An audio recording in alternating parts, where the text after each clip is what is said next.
Hindi ko magawang magsalita habang nakatingin ako kay Oliver. Bigla kong pinagsisihan na nagpunta pa ako dito.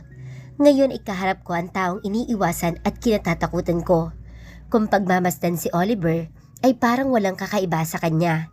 He still look like the man I used to love. Unti-unti, ang mga mata niya ay naging matalas nang mapagmasdan ang pagkakahawa ko kay Lucy. Itatakas mo siya? Pahayag ni Oliver.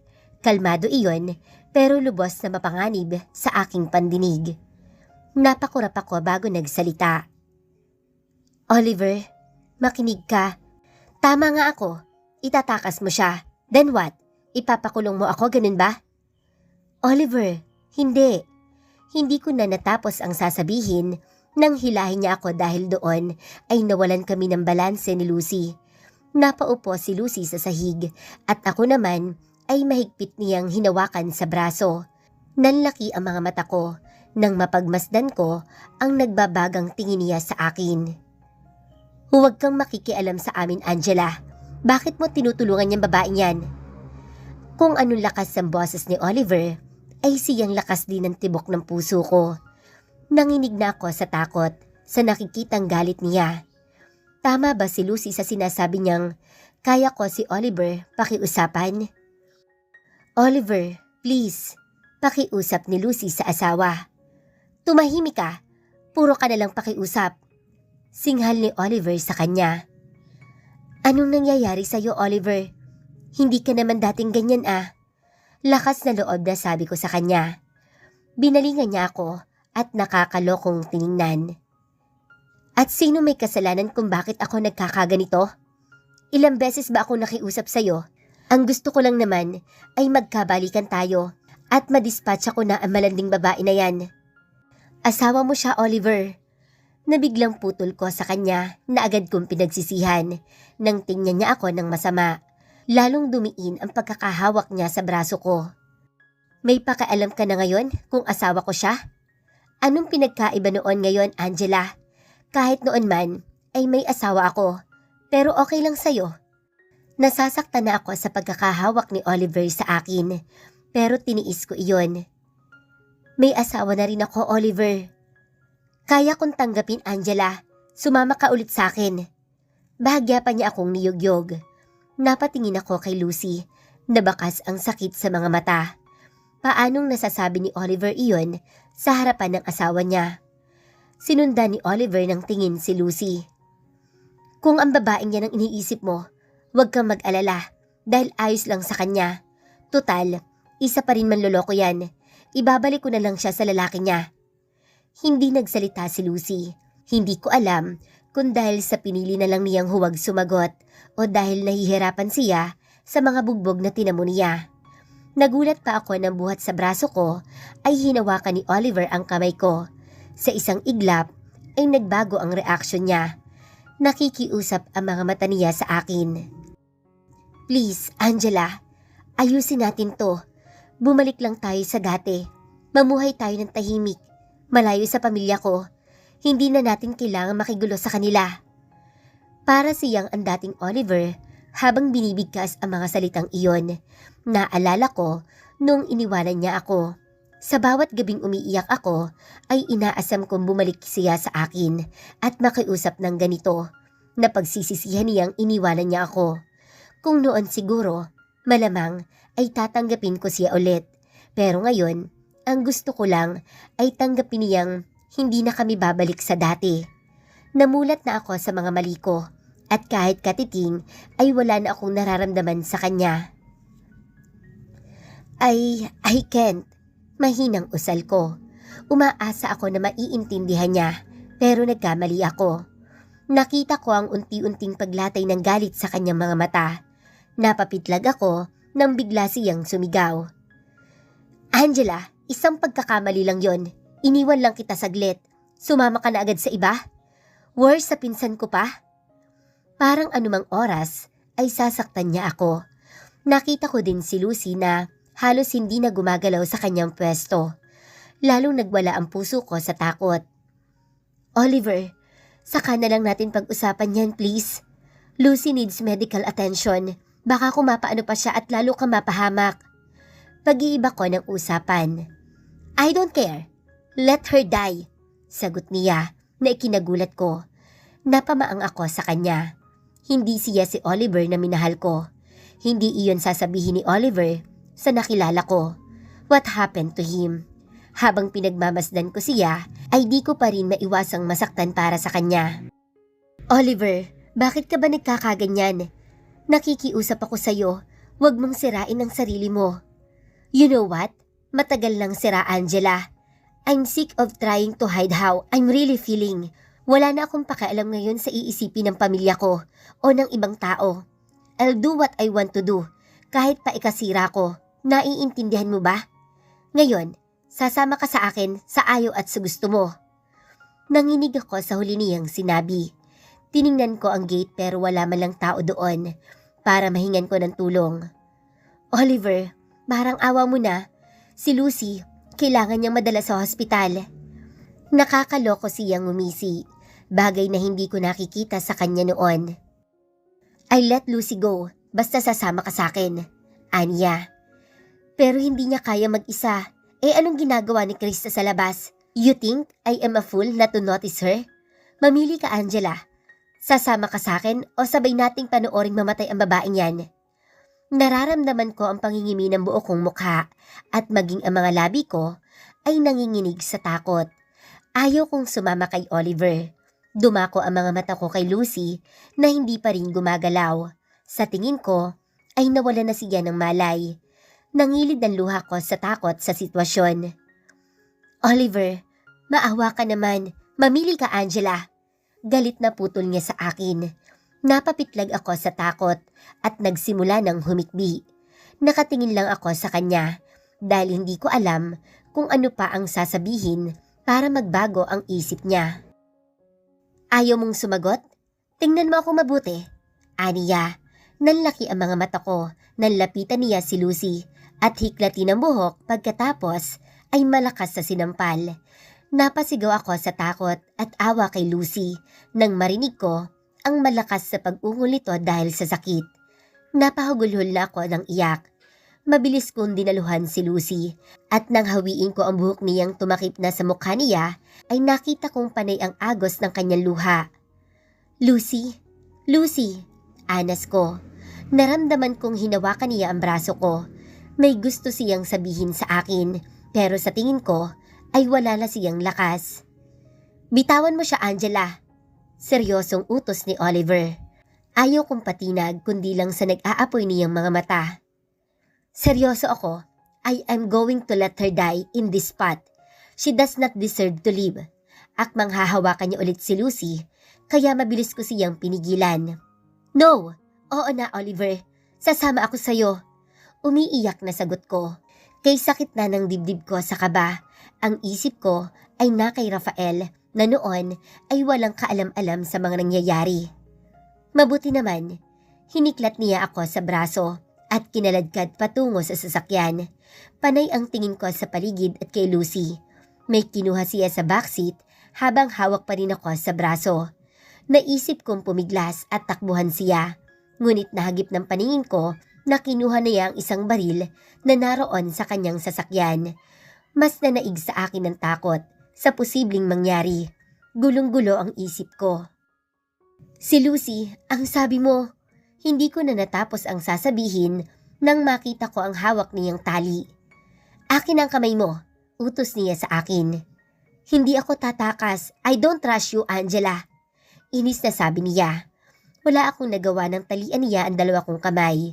Sinulyapan ko si Lucy na naroon pa rin sa balkonahe ng lumang bahay. Ano kaya ang lagay niya? Nakita kong kumilos siya at nagpipilit bumangon. Ngunit tila hindi talaga kaya ng kanyang katawan.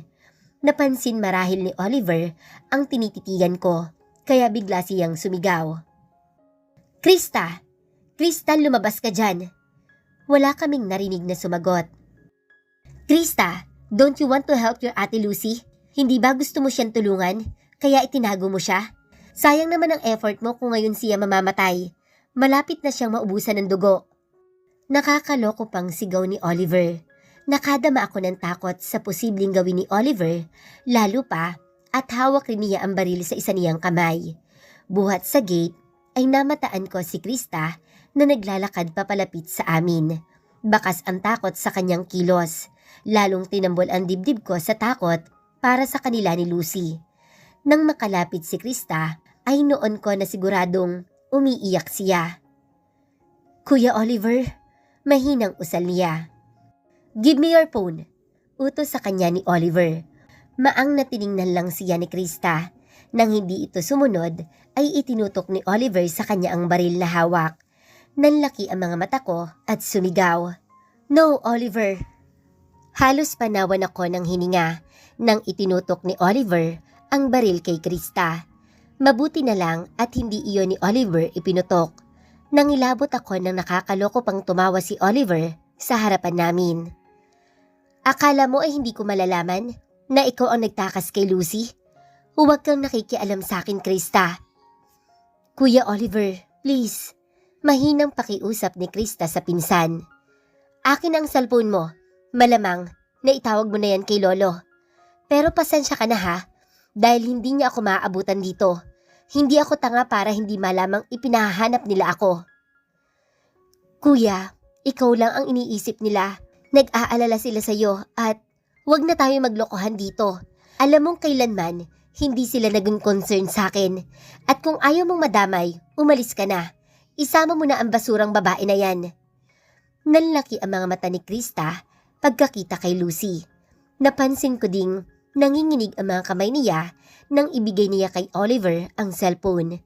Bakas ang pag-aalala sa mga mata niya nang mapatingin sa akin at sa mga kamay kong nakatali. Noon siya napahugulhol ng iyak. "Kuya Oliver, maawa ka. Hayaan mo na lang kami. Anong gagawin mo kay Ate Angela?" Tumaas baba ang dibdib niya sa pag-iyak. "Sabihin mo sa kuya mong magaling, sa akin na sumama ang asawa niya. Sa akin naman siya nung una pa lang. Ipaintindi mo sa kanya na hindi niya kami makikita pa." Noon ako lalong napaiyak. Hindi na kami makikita ni Rafael. Anong pinaplano ni Oliver? Saan niya ako dadalhin? "Parang awa mo na, kuya. Umalis ka na, Krista. Kung ayaw mong madamay, gusto mo ang pagmumodelo, hindi ba? Pwes, umalis ka na kung gusto mo pang ipagpatuloy yon." Itinulak ako ni Oliver papasok ng sasakyan. Napansin kong may ilang tao nang nag-uumpukan sa labas ng gate ng malawak na bakuran. Marahil ay may nakakita sa amin at sa baril na hawak ni Oliver. Kahit papaano ay nabuhayan ako ng loob. Nang maisara ni Oliver ang sasakyan ay mabilis niyang binuhay ang makina at pinaharurot iyon paalis. "Kuya Oliver, Ate Angela!" Narinig ko ang malakas sa pagsigaw ni Krista at sinubukan niyang habulin ang sasakyan namin, pero wala siyang nagawa. Maging ang mga tao sa labas ng mansyon ay nagulat sa biglaang paglabas ng sasakyan namin. May ilang guard na naroon but they were caught off guard at muntik pa silang masagasaan dahil sa walang habas sa pagmamaneho ni Oliver. Lahat ng pag-asa kong matutulungan nila kami ay naglaho ng tuluyan nang makalabas ang sasakyan namin sa gate ng subdivision. Noon ako napahikbi. "Why are you crying? Hindi ba dapat masaya ka? Dahil tuwing magkasama tayo, masaya ka. Can't you see? Pinili kita. Iniwan ko si Lucy para sa'yo. Ganun kita kamahal, Angela." Walang anumang sabi ni Oliver. Ano bang iniisip niya? Nababaliw talaga siya kung akala niya ay masaya ako sa sitwasyon ko. Ngunit sa takot ay hindi ko magawang magsalita. Tiningnan ko ang rearview mirror at umaasa na sana ay may nakasunod man lang sa amin. Nanlumo ako nang wala akong makita. "Saan tayo pupunta, Oliver?" tanong ko. "You don't need to know. Ang mahalaga ay magkasama tayo." Paiwas na sagot niya. "I miss you, Angela. Please, patawarin mo na ako kung iniwan kita noon. Kalimutan mo nang naghiwalay tayo. Burahin na natin yon." Nakikiusap ang boses niya at ang mga mata. Gusto kong maawa sa kanya. Minahal ko siya noon. Hindi ko kailanman gugustuhin na makita siya sa ganitong kondisyon. Clearly, may problema siya. Gusto ko din namang makita siyang masaya, lalo ngayon at alam ko ang mga sakit na iniinda niya. "Oliver, you need help. Hayaan mong tulungan kita. Ayaw kitang makita nagkakaganyan. Seryosong sagot ko. Malinaw na wala siya sa katinuan. San ka ba nagpunta nung naghiwalay tayo? Anong nangyari sa'yo? What do you mean, Angela? I don't need help. Heto na, magkasama na tayo. That's all I want. Galit na ulit ang boses niya at matalim ang mga mata kaya hindi na ako sumagot. Medyo malayo na ang nararating namin at hindi ko alam kung saan ang daang binabagtas niya. Tila may malalim siyang iniisip. Sa bawat minuto ay parang lalo siyang nagagalit. Bumibilis din ang takbo ng sinasakyan namin. Oliver, please, slow down. Ano, gusto mong bumalik sa Rafael na yon? Iyon ba? Inagaw ka niya, Angela. He blocked me from approaching you. Kaya ka nagkakaganyan. Kaya ka nahulog sa kanya. Kung magkakasama tayo, maaalala mong ako ang mahal mo at hindi siya. Napasiksik ako sa upuan sa takot. Bakit bigla na lang siyang nagagalit ulit? Halos mapasubsob ako sa unahan ng sasakyan nang bigla niyang tapakan ng preno. Hinarap niya ako at napansin ko ang pagtaas-baba ng dibdib niya sa galit. Sige nga, Angela. Ngayon mo sabihin sa akin na mahal mo si Rafael. Hamon niya sa akin. Nanginig ang buo kong katawan sa nakikitang galit niya. Maging ang mga ngipin ko ay nag-uumpugan sa tindi ng pangangatal ko. Mahal mo siya? Mapanganib ang boses niya at hindi ko magawang sumagot. Mahal mo ba siya? Sigaw niya na nagpatubig sa mga mata ko. Oliver, asawa ko si Rafael. Napasigaw ako nang maramdaman ko ang malakas sa sampal ni Oliver sa pisngi ko. Walang pagpipigil iyon at dama ko agad ang pangingimi ng buo kong mukha. Hawak ang isang pisngi ay sinulyapan ko siya. Ngunit nanlaki ang mga mata ko nang isa pa ulit sampal ang dumapos sa kabila namang pisngi. Nakagat ko ang pang-ibabang labi at nalasahan ko ang dugo buhat doon. Kay bilis ng tibok ng puso ko sa sobrang sakit ng nararamdaman. Nagtubig ang mga mata ko. Sa isip ko ay nakikita ko si Rafael. Alam kong wala siyang magagawa para tulungan ako ngayon dahil nasa malayo siya. At ako pa ang nagpumilit sa kanyang mag-attend siya ng conference na iyon. Hindi ko napigilan ang mga hikbi pagkaisip ko sa kanya. Don't try me, Angela. Kapag naging makulit ka, ay hindi lang yan ang aabutin mo sa akin. Banta niya sa akin. Saka mabilis na pinaharurot ulit ang sasakyan. Wala akong nagawa kundi ang tumahimik at lumuha. Kung ganito si Oliver, hindi malabong danasin ko ang pinagdaanan ni Lucy. Pinagmasdan ko siya. Ibang-iba na siya sa Oliver na nakilala ko. Asa na ang Oliver na masayahin. Iyong hindi ako kailanman sasaktan.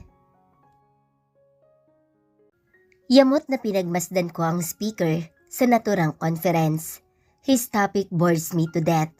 The study he is presenting is equivalent to undergraduate project study. I can't believe I went to Cebu for this. Mas mabuti pang bumalik na ako sa asawa ko at unahin ang problema namin. Lampas 24 oras na lumipas, ngunit hanggang ngayon ay wala pa ring balita sa kinausap ko para hanapin si Oliver. It is starting to piss me. Sayang lang ang perang ibinabayad namin sa kanila kung si Oliver lang ay hindi pa nila makita. Sinulyapan ko si Rose at alam kong nahuhulaan na niya ang nasa isip ko. Uuwi na ako. Siguro naman ay sapat nang nakita ko dito ng ilan sa mga kaibigan ko sa negosyo. Mabuti na lang at magaling ang mga nasa public relation office namin at nakita kong isa sa mga sponsor ng conference na ito ang Millennia. I think that enough's publicity. Rose, get ready. Book the next flight to Manila. We'll leave tonight. Utos ko sa kanya. Yes sir, aniya at kinuha ang cellphone. Nang matapos ang conference, ay nakipag-usap muna ako sa ilang kilalang negosyante bago tuluyang magpaalam sa kanila.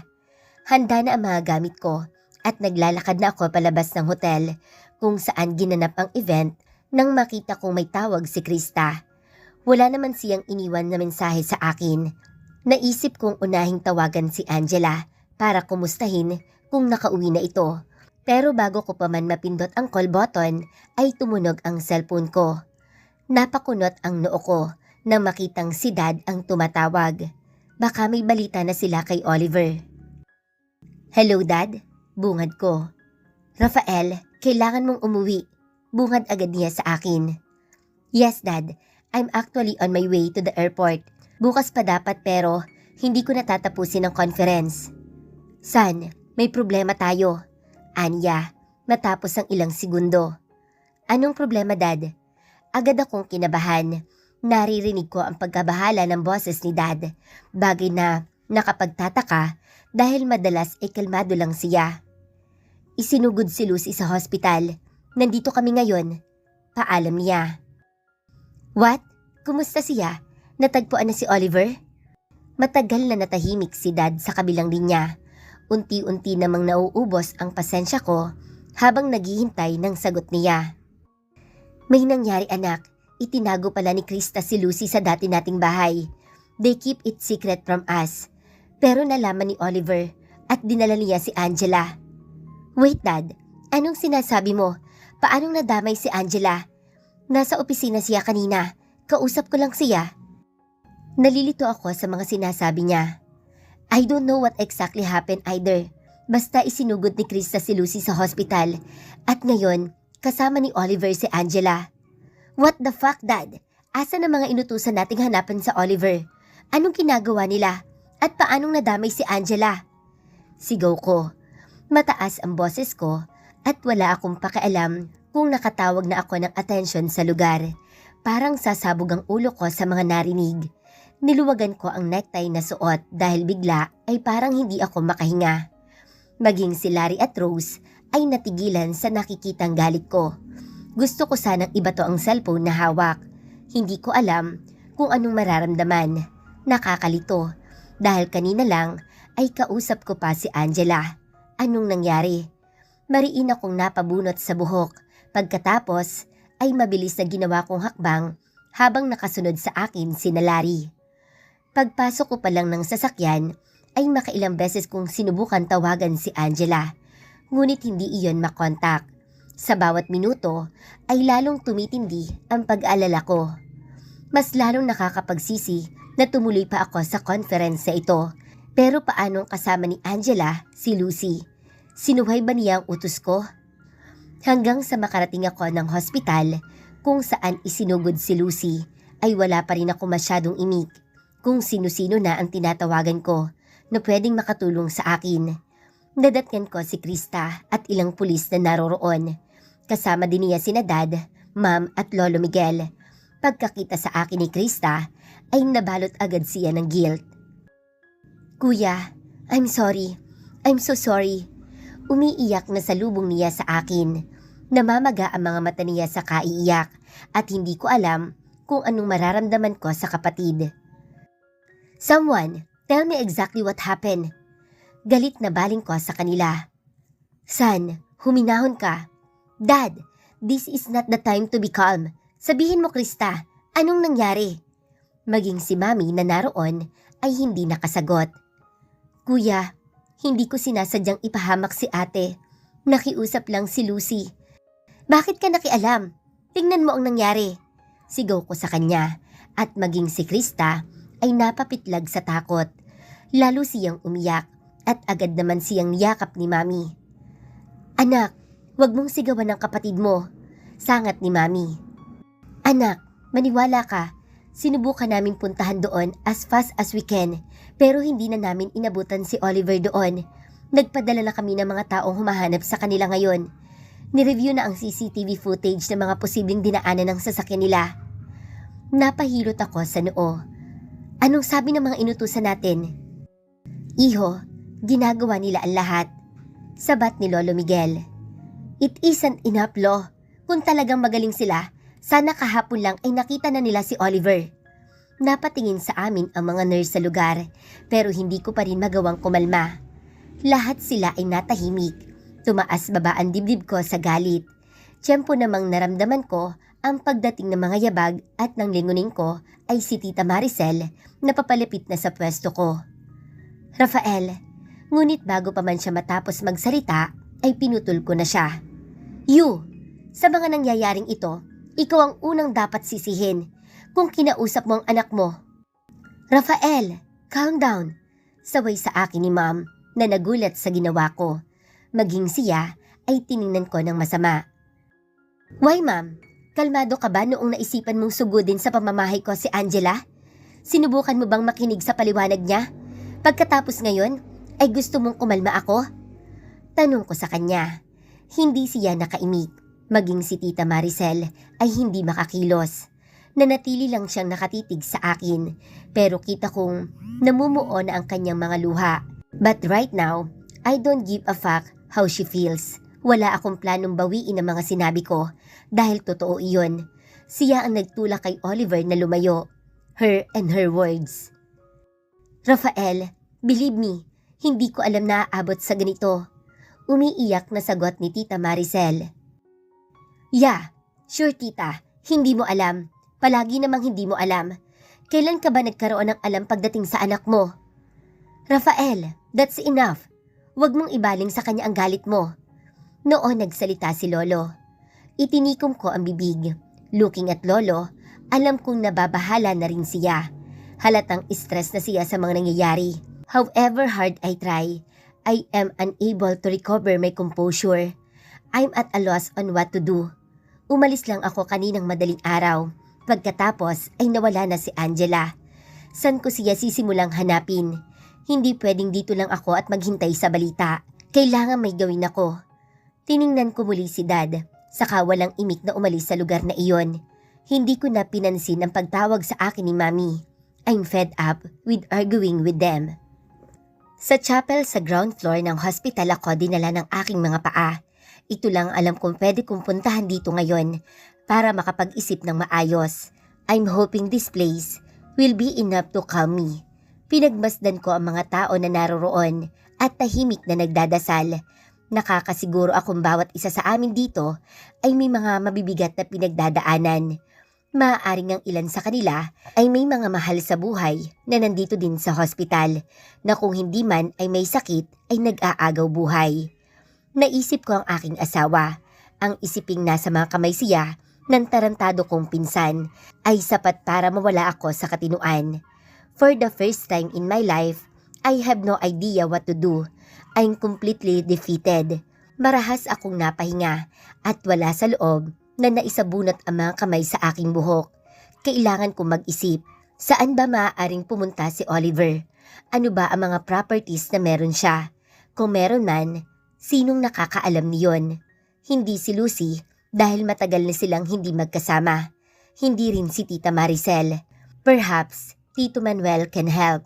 Tama, sa dalawa ni Tita Maricel, si Tito Manuel ay mas pinanindigan si Oliver, ang daddy niya. I know, I've been rude to Tito Manuel the last time we met, pero wala namang masama kung susubukan ko. Kinuha ko ang cellphone sa bulsa at hinanap ang numero niya. Nakailang ring pa iyon bago sumagot ang nasa kabilang linya. Oh, iho, why are you calling at this hour? Halata ang pagkabahala sa boses niya. I'm calling him despite the fact that's nearly 2 a.m. Tito, sorry for calling you at this time. It's an emergency and I need you to speak with you about Oliver. What about my son? Nagtatakang tanong niya. Napakunat ako ng noo sa kawalan niya ng alam sa mga nangyayari sa anak niya. I reminded myself that I needed to remain calm and refrain from saying harsh word to him. May alam po ba kayong lugar na maaaring puntahan ni Oliver? May mga bagong bilibas siyang, Teka, bakit mo ako tinatanong dyan, Rafael? Anong meron sa anak ko? Nababahalang tanong niya. Wala bang sinasabi si Tita Maricel sa'yo? No, hindi niya ako kinakausap. Nakalimutan mo na bang wala ni isa sa pamilya mo ang kumakausap sa akin? Anong inaasahan nyo?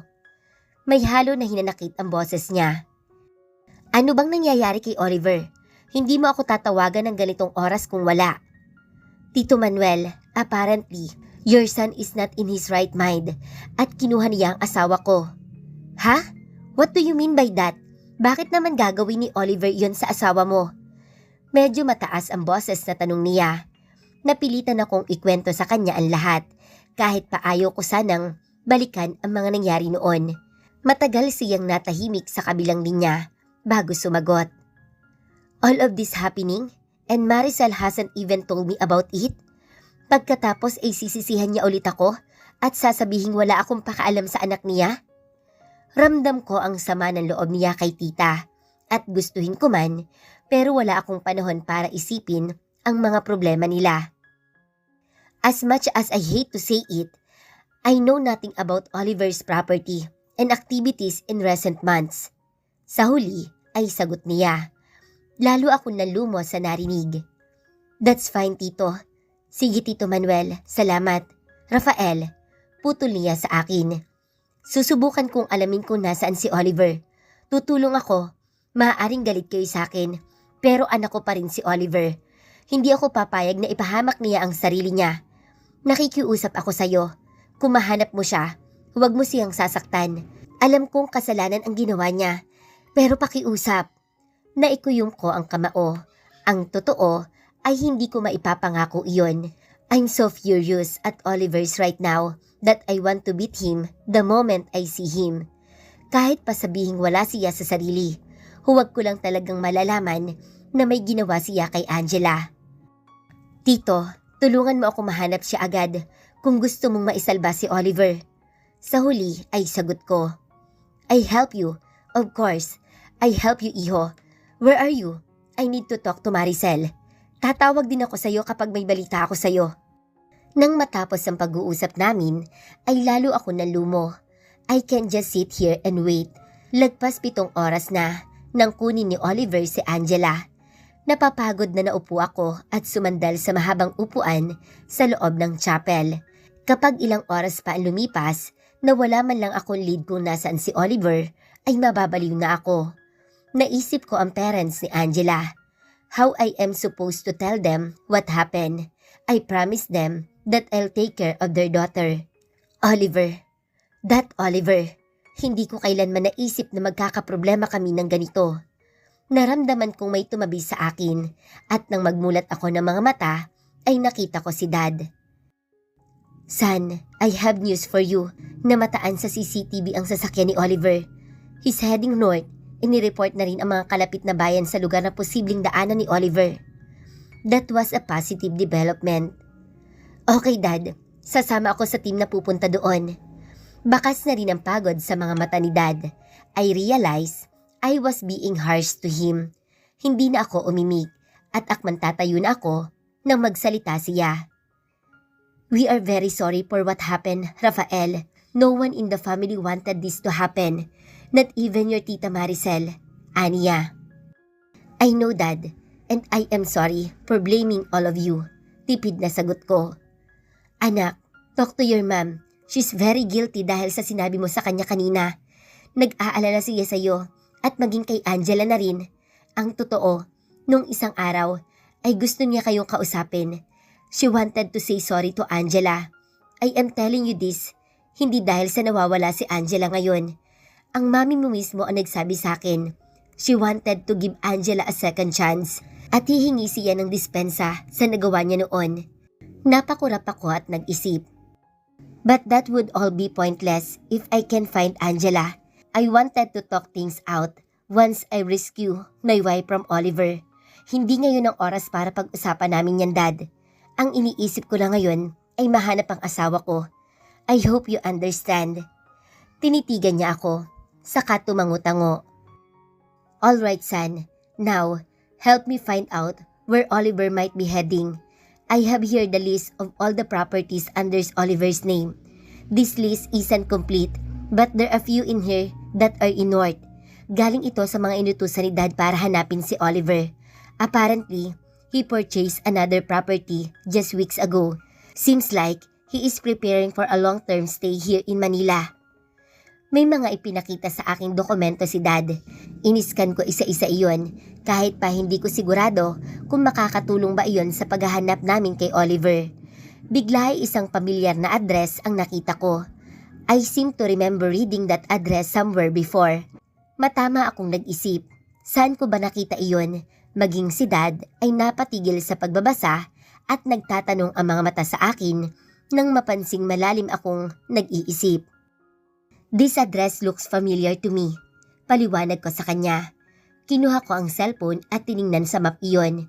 Maging si Dad ay tiningnan ang image na lumabas. An old warehouse? Takang tanong niya. Why would Oliver purchase an old warehouse? That's when I remember. I've read that address from a proposal before. A proposal from Grace. Doon ang plano niyang auto repair business na inaalok sa akin. Marahil dahil tinanggihan ko iyon ay naisipan niyang ialok kay Oliver. Malakas ang kutob kung doon si Oliver pupunta ngayon. Dad, I am not yet sure. Pero malakas ang kutob kung dito pupunta si Oliver. Pupunta ako doon. I'll go with you, with the rest of the team. Si Lolo Miguel na ang bahala dito. Tatawagan ko na rin yung naunang mga umalis kanina para mapuntahan ang lugar na yan. Hindi na kami nag-aksaya pa ng panahon. With a few calls and coordination from the management of the hospital, nagawa naming gamitin ang helipad sa rooftop ng hospital.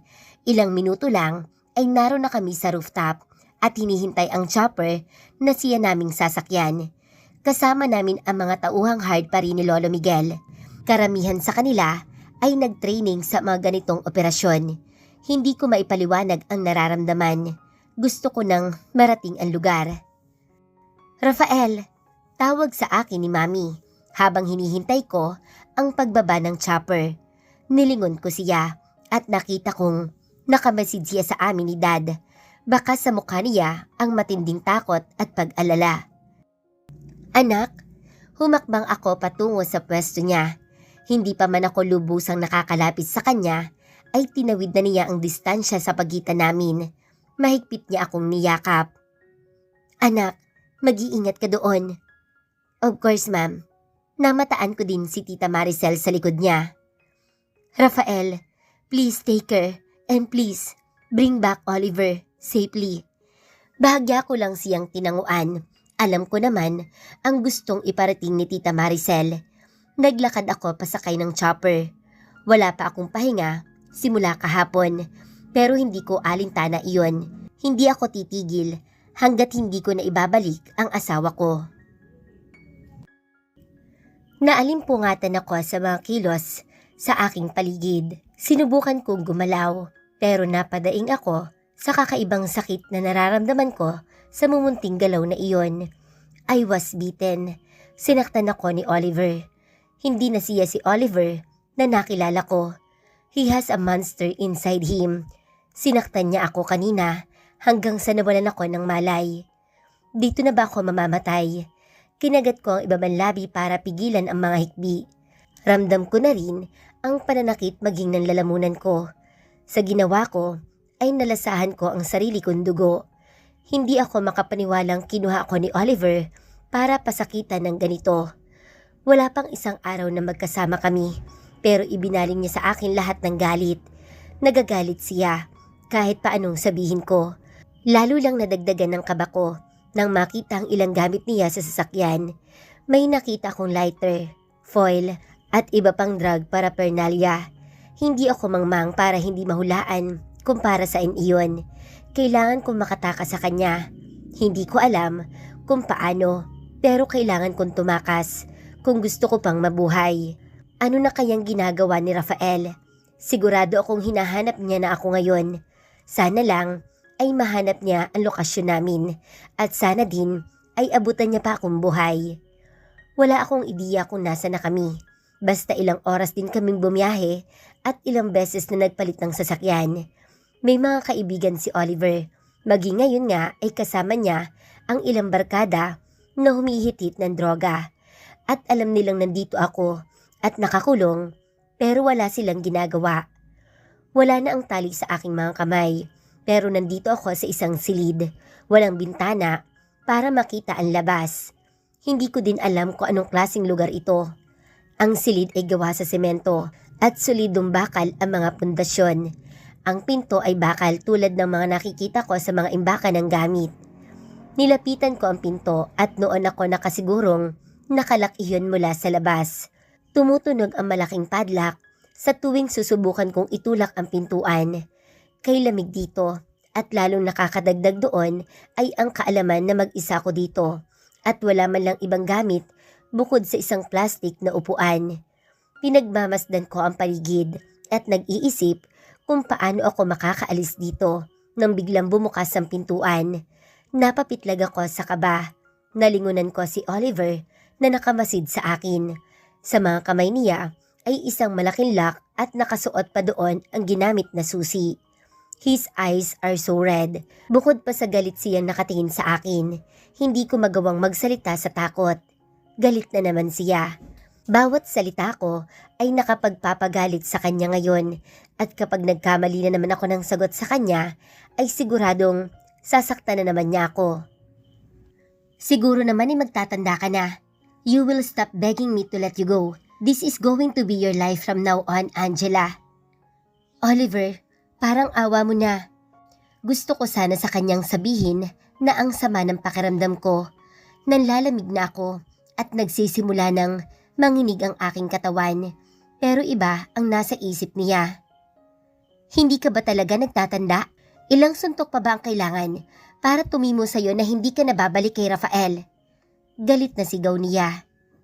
Hindi yun ang ibig sabihin ko, Oliver. Halos nauutal na sagot ko.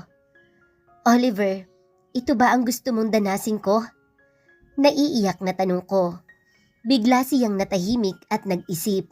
Maya-maya ay malumanay siyang nagsalita. You think I like this? Akala mo ba ay gusto ko tang saktan? Kung gayon, hayaan mo na lang ako. Gusto ko lang mamuhay ng tahimik. Sa pagkagulat ko, ay marahas niyang hinaklat ang buhok ko. Mariin ang pagkakahawak niya sa buhok, habang isang kamay ay hawak ako sa muka at pilit akong iniharap sa kanya. Nahilo ako sa ginawa niya. Pero ang mas nanaig sa akin ngayon ay ang takot. Gusto mong mamuhay ng tahimik kasama si Rafael? Bakit si Rafael? Bakit hindi na ako? Nagbabaga ang mga mata niya sa galit. Tell me, Angela, hindi mo na talaga ako kayang mahalin? Ano pa ba ang dapat kong sabihin?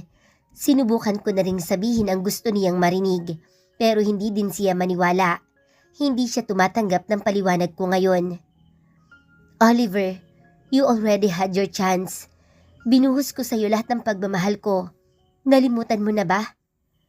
But now? Tanong niya. Hindi ako makasagot sa takot.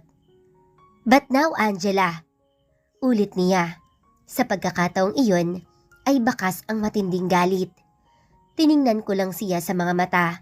Marahil ay nabasa niya ang sagot sa tanong niya dahil mariin siyang pumikit at nang magmulat, ay puno ng galit ang mga mata. Okay, fine. Kung hindi ka magiging sakin, you won't be Rafael either. Nanlaki ang mga mata ko habang nakatingin sa kanya. He started removing his pants at tinambol ang dibdib ko sa kaba. Oliver, no, anong gagawin mo? Naiiyak na tanong ko. I am sorry, Angela, but you provoke me. I am so tired of fighting for you. I regret everything. Ikaw lang ang nagpasaya sa akin. Inagaw pa ni Rafael. Inagaw niya lahat sa akin. Kahit si Ma'am, he had all the attention. At ngayon pati ikaw, you'll be mine now whenever you like it or not. Unti-unti nang hinubad ni Oliver ang suot na damit. Alam ko ang plano niya at agad akong umatras palayo sa kanya. Papaanong inagaw ni Rafael ang lahat sa'yo? He cares for you, Oliver. Hindi mo lang napapansin. Kahit si Tita Maricel, nakita ko kung paano siya nag-alala sa'yo. Sinubukan kong ibahin ang usapan. Ngumisi lang si Oliver sa akin. No, Angela. She's always looking up to Rafael. Always comparing me to him. It was Rafael who's brilliant. Wes, tingnan natin ngayon kung may magagawa pa si Rafael laban sa akin ngayon. What I'm about to do will break him, and I am sure he won't touch you ever again after this. Oliver, please naman, maawa ka sa akin. Pakiusap ko sa kanya. Walang-wala na akong lakas pa. I beg him, hoping that he'll change his mind. Ngunit lahat ng pakikiusap ko ay nawala ng saysay nang haltakin niya ako. Walang pagtitimpi ang galaw niya. Wala na siyang pakaalam kung masaktan man ako. Marahas niya akong hinila at hinarap sa kanya. Pagkatapos ay sinakop ang labi ko. Sa natitirang lakas ko, ay pinilit ko siyang itulak at kalmutin dahilan para isalya niya ako sa sahig. "Tulungan niyo ako, Oliver, maawa ka!"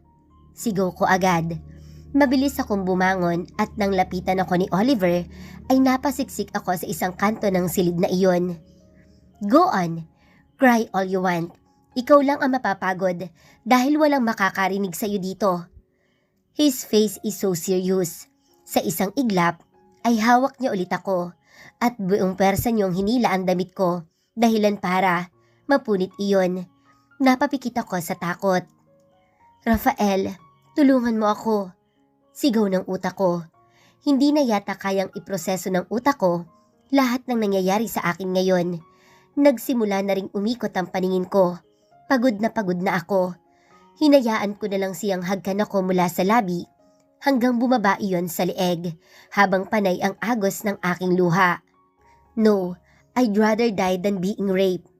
Namataan ko ang padlock na kasama ng mga damit na hinubad ni Oliver. Bigla ay lumipad ang mga mata ko sa pintuan. Sigurado akong hindi iyon nakalak. Oliver was busy kissing me, kaya inipon ko ang natitira kong lakas at buong pwersa ko siyang tinuhod sa pagitan ng kanyang mga hita. He was caught off guard at malakas siyang napamura. Noon ako nakakuha ng pagkakataon. Mabilis kong tinakbo ang pintuan. Kahit papakiramdam ko ay bibigay ang mga tuhod ko. Mabigat ang pinto dahil gawa sa bakal iyon. Buong pwersa kong hinila iyon nang malingunan ko si Oliver na papalapit sa akin. Paglabas ko ay isang malawak na espasyo ang bumungad sa akin. Walang gamit ni isa man. Inilibot ko ang mga mata at nakita ko ang sliding door. Papalapit na sana ako doon, ngunit naulinigan ako mga boses na nagmumula sa loob. Marahil ay naroon ang mga kasamahan ni Oliver. Namataan ko pa ang isa pang pintuan sa isang sulok at iyon ang mas napili kong daanan. Marahil iyon ang pinto palabas. Narinig ko ang boses ni Oliver na nagmumura habang tinatawag ako. Papalapit na ang mga yabag niya, kaya humugot ako ng hininga, saka ko tinakbo ang pintuan. Baka marinig pa siya ng mga kasamahan at lalo akong mahihirapang tumakas. Bahala na kung paano ako makakalayo. Ang mahalaga ay makalabas ako. "No! Angela! Stop!" Narinig kong tawag sa akin ni Oliver. Hindi ko na siya nilingon. Buong pwersa kong binuksan ng pintuan. Pero hindi ko inaasahan ang napagbuksan ko. Nanlaki ang mga mata ko nang namalayan ko na lang na nasa ere ako. That's when I understood the door was a fire exit. Hindi tapos gawin ang platform para sa hagdan at nasa ikalawang palapag ako. Mariin akong pumikit, ni hindi ko na nagawang sumigaw sa gulat. Naramdaman ko na lang ang katawan na bumagsak sa lupa, kasabay ng paggapang na matinding sakit sa lahat ng bahagi ng aking katawan. I feel as if every bone in my body has been dislocated. Parang may tumusok sa sikmura ko at halos panawan ako ng hininga. Wala sa loob na tumulo ang luha ko. Nawala na ako lalo ng pag-asang makatakas. My vision is becoming hazy and I am unable to move my body. Ilang minuto pa ay may naramdaman akong lumapit sa akin. "She's seriously injured, man." Boses iyon ng isang lalaki. Naramdaman kong hinawakan niya ako ng lalong nagpasakit ng katawan ko. "No, don't touch her. You're going to injure her even more." Asik ni Oliver sa kanya. Naramdaman kong pumesto siya malapit sa akin. Angela, please talk to me." Nagpapanik ang boses niya. I can hear his heavy breathing. "I'm sorry. Please, don't die. Please. Oh God, please wake up." Gusto kong magsalita, pero hindi ko kaya. "I'll take you to the hospital. Just hang on." Pangako niya sa nanginginig na boses. "Hey! Anong tinitingnan nyo? Tulungan nyo ako dito. Dadalhin ko siya sa hospital." Utos niya sa mga kasama. "Dude, that's dangerous. I bet the authorities are there." "I don't care. Kailangan niya madala ng hospital." Galit na putol niya sa isang kasama pa. Narinig kong tumalima naman ang mga ito. Nawawala na ako sa wisyo. Panay ang kausap sa akin ni Oliver, pero wala akong naiintindihan. Naramdaman kong binuhat nila ako at isinakay ng sasakyan. May isang nagmamaneho habang nasa tabi ko si Oliver. "Dude, bilisan mo. She's not moving. I don't want her to die." Singhal ni Oliver sa kasamang nagmamaneho. "Huwag mo nga akong utusan. I am doing you a favor here. Kapag naihatid ko kayo sa hospital, bahala ka na sa buhay mo. Ayoko madamay sa mga kagaguhan mo." Galit na sagot ng lalaki. Narinig ko pa silang nagtatalo. Maya-maya ay napamura ang lalaki. "Shit! Mga pulis yun! Fuck you, Oliver! Ito na nga ba ang sinasabi ko? I don't want to go to prison." "Don't mind them. Just drive." Utos ni Oliver na hindi pinansin ang sinabi ng lalaki. "They're chasing us. How can you expect me to be calm?" Sagot ng lalaki. Hindi sumagot si Oliver. Ngunit naramdaman kong bumilis ang takbo ng sasakyan namin. Maya-maya ay galit na binalingan niya ang lalaki. "What the fuck are you doing? That's not the way to the hospital." "I don't want to go to the prison, Oliver." Seryosong sagot ng lalaki. "Sa hospital tayo pupunta. Hindi ka makukulong. Ako ang bahala." "Niloloko mo ba ako, Oliver? Nasa sasakyang ito ang asawa ng pinsan mo na nag-aagaw buhay. Oliver naman, ayoko makulong. Tumakas na lang tayo." "No, sa hospital tayo pupunta." Madiing sigaw ni Oliver. "Oliver, hayaan mo na lang yung babaeng yan. Bakit ba ipinipilit mo ang sarili mo dyan? Madami pa namang iba. She'll die anyway." Naramdaman kong hinaklit ni Oliver ang kasama sa leeg. I wanted to tell him to stop, but I can't find my voice. Hindi ko maintindihan ang naging takbo ng sasakyan dahil sa ginagawa niya. "Don't you dare say those words." Galit na banta ni Oliver. "She will not die." "Baliw ka na nga, Oliver, pero hindi ako susunod sa'yo." Sagot ng lalaki. Kahit nahihirapan na siyang huminga, naramdaman ko ang lalong pagbilis ng takbo ng sasakyan, kasabay ng pagkakagulo ni Oliver at ng kung sino man ang kasama naming nagmamaneho. Nahahati ang nararamdaman ko. Gusto kong makarating sa hospital, ngunit gusto ko ding makawala sa kamay ni Oliver. I know the police are here to rescue me, pero dahil sa paghabol nila sa amin, ay nalalagay kami sa panganib. "Oliver, ano ba? Mababangga na tayo." Galit na sigaw ng lalaki. Ngunit bago pa man nakasagot si Oliver, ay narinig ko ang malakas na langit-ngit ng gulong ng sasakyan at malakas na napamura ang lalaki. Makailang beses gumewang ang sasakyan namin. Naging mabilis ang mga pangyayari. Pilit ako nagmulat at nang hilakbot ako nang makita kong wala na sa kalsada ang sasakyan namin. Nagtuloy-tuloy iyon ang takbo hanggang sa sumalpok sa isang malaking poste. Gusto kong sumigaw pero nawala na ang lakas ko. Naramdaman ko na lang ang mahigpit na hawak at pagyakap sa akin ni Oliver sa tabi ko. He's shielding me with his body. In a fraction of a second, I saw a memory since childhood. Memories of playing with Ate Vicky. Iyong saya ko noon kapag nakita ko si nanay na sinusundo ako sa school. Iyong pakiramdam sa tuwing dumadating si tatay sa bahay, buhat sa kanyang trabaho. At higit sa lahat, iyong gabi kung kailan ko nakilala si Rafael. That night, I approached him at that bar. At yung masasayang araw namin, iyong umaga, na sinabi niya sa aking mahal niya ako. All of them flashed before my eyes in a split second. I can't help but smile. Dito na ba matatapos ang buhay ko? Baliwala na lang ba ang magagandang alaala dahil hindi ko na iyon madudugtungan? Magiging isang memorya na lang din ba ako sa kanya? I love you, Rafael, and I'm sorry. Perhaps our baby angel is waiting for me in the afterlife. Nagkakagulo ang mga tao sa paligid ko, yet all I hear is stillness. My mind went completely blank. I witnessed what happened with my own eyes. When I witnessed Oliver automobile crash in one of the posts, I felt my own spirit leave my body. Alam kong sakay ng sasakyang iyon ang asawa ko. My head hurt as I struggled to process the scene in front of me. Mabilis akong bumaba ng sinasakyan ko at namataan ko ang sasakyan ni Oliver na nayupi at kumalat ang ilang bahagi sa dinaanan nito. Nakita ko ng kuhanin ng mga rescuer ang mga sakay noon. Nakilala ko agad si Angela. Bigla ay hindi ko naman magawang ihakbang ang mga paa, papalapit sa kanya. Narinig kong sinabi ng isa na wala ng pulso ang driver ng sasakyan. Lalo akong nabalot ng kaba. Then, they went to check Angela. Nakatuon ang mga mata ko sa kanila. Takot sa susunod nilang sasabihin. No, she can't die.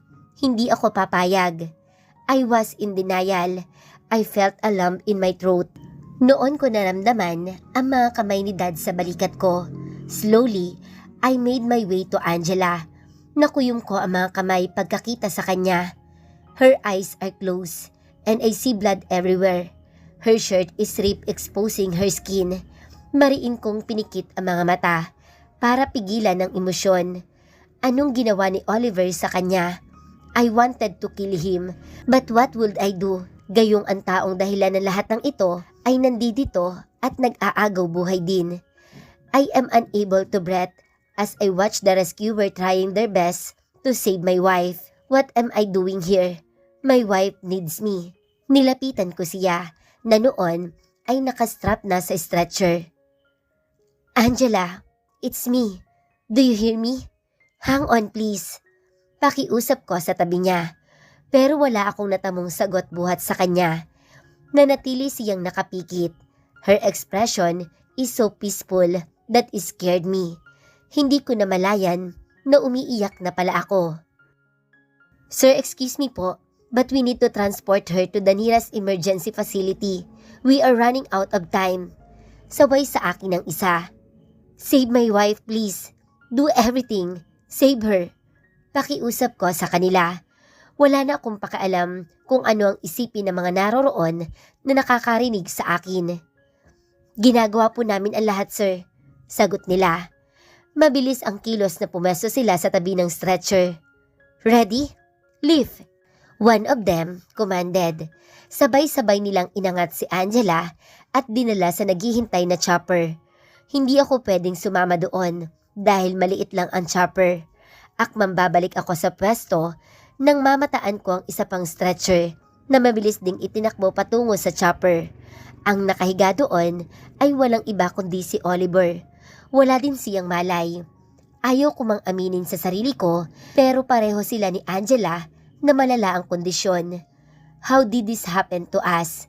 Nanlabo ang mga mata ko habang pinagmamasdan ang chopper na umangat sa lupa. Wala akong nagawa. Maya-maya ay hindi ko alam kung aabutan ko pa sa hospital ng buhay ang asawa ko. Binigo ko siya, hindi ko siya naprotektahan.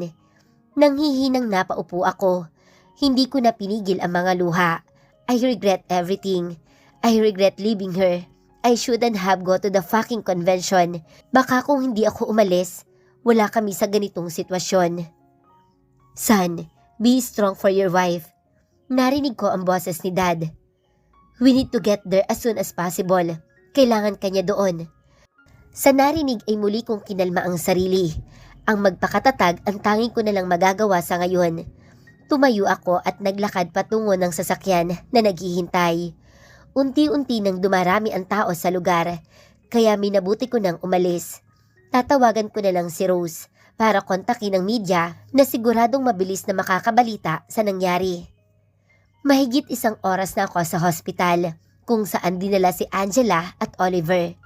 Naroon ako sa mga upuan sa tapat ng operating room at naghihintay. Katabi ko si Dad at ilang kasamahan namin. Ang isa pang lalaking kasama ni Angela at Oliver sa sasakyan ay tuluyan ng binawian ng buhay. Malala ang tinamo niyang pinsala dahil siya ang nagmamaneho ng sasakyan. Kaya ngayon ay hindi ko malaman kung anong gagawin habang naghihintay. Bawat minuto ay kumakain sa katinuan ko. Baka ilang beses bumalik sa isipan ko ang hitsura ni Angela kanina at sa tuwina ay nababalot ako ng takot. Will she be able to survive? Tiningnan ko ang nakasaradong pintuan kung saan kasalukuyang naroon si Angela at Oliver at isinasalba ng mga doktor. Hindi ko yata matatanggap kung mawawala ang asawa ko. My heart ache. Never in my entire life had I thought I will experience this kind of pain. The woman I am in love with, The one I wanted to spend the rest of my life with is fighting for her life at wala akong magawa para tulungan siya. Baliwala ang estado ko sa buhay. Baliwala ang pera. Lahat ng iyon ay walang saysay. I want to escape this reality. Gusto ko na lang maglaho at huwag nang harapin ang lahat. Kung mawawala ang asawa ko, I might spend the rest of my life looking for her. Kahit pa nga alam kong hindi ko siya matatagpuan, san man sa mundong ito ako magpunta. At ang isiping, hindi ko na siya makakasama muli, ay nakakapagpabaliw sa akin. What happened to us? Did she came into my life to teach me a lesson? Noong una, ay sinamantala ko ang sitwasyon niya.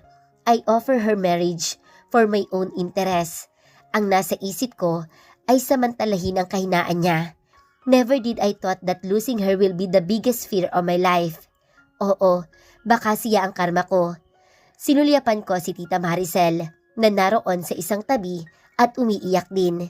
Katabi niya si Lolo na panay ang pag-aalo sa kanya. Honestly, I don't know what to feel for her, maging kay Oliver. Maaawa ba ako o mapupuno ng galit? Walang makalapit sa akin sa pananahimik, not even my mom.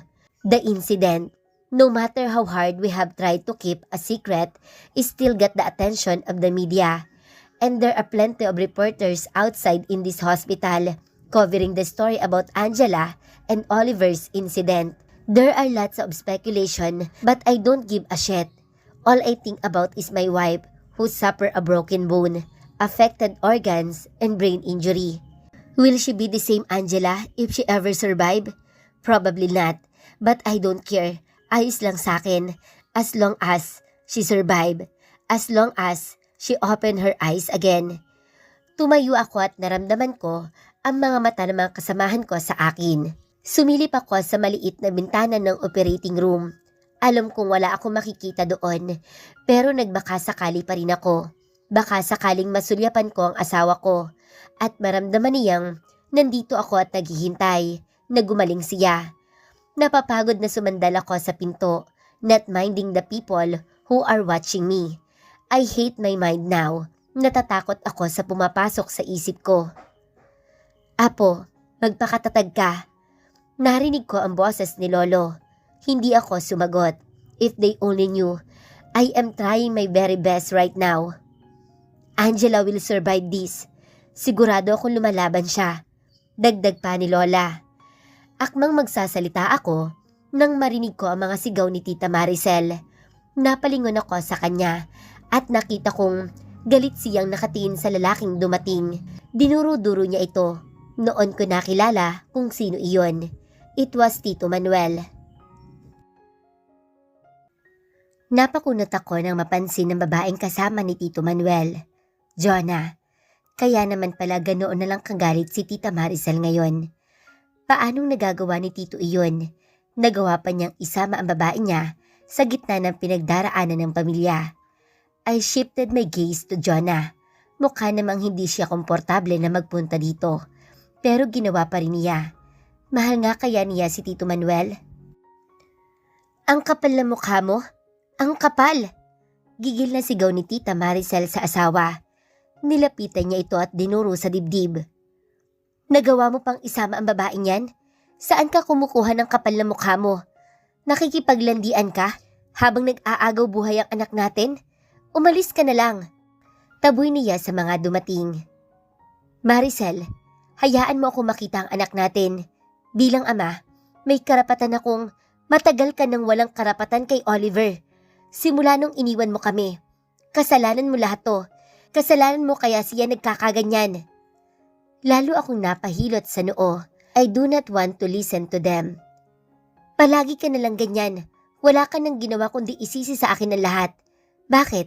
Kasalanan ko lang? Hindi mo nakikita ang mga mali mo? Ako lang ba ang nagkulang sa anak natin? Naghihinanakit na sagot ni Tito Manuel. Kaya naman, lalong nagalit si Tita Maricel. Huwag mo akong baliktarin, Manuel. Ikaw ang nagloko. Ikaw ang may kasalanan. At ikaw, walang kasalanan? Hamon sa kanya ni Tito Manuel. Bigla namang natigilan si Tita Maricel. Anong ibig mong sabihin? Nagloko ako, oo. Pero hindi mo man lang ba naitanong sa sarili mo ang dahilan? Hindi mo man lang ba naisip kung may mga kasalanan ka kung bakit tayo nagkaganito? You push me away. At pagkatapos, kay Oliver naman, kaya lumayo siya sa'yo, sa inyo. Sinugod ni Tita Maricel ang asawa at pinagbabayo sa dibdib. Ang kapal na mukha mong isisi sa akin ang lahat kung hindi ka nagloko.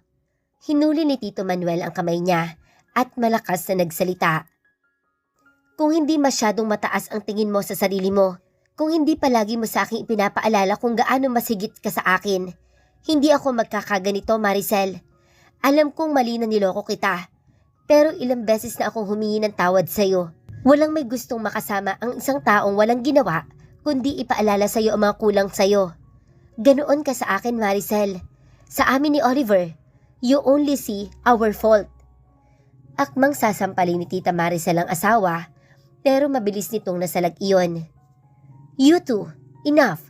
Hindi ba kayo nahihiya sa mga tao dito? Hanggang ngayon ba naman, ganyan pa rin kayo?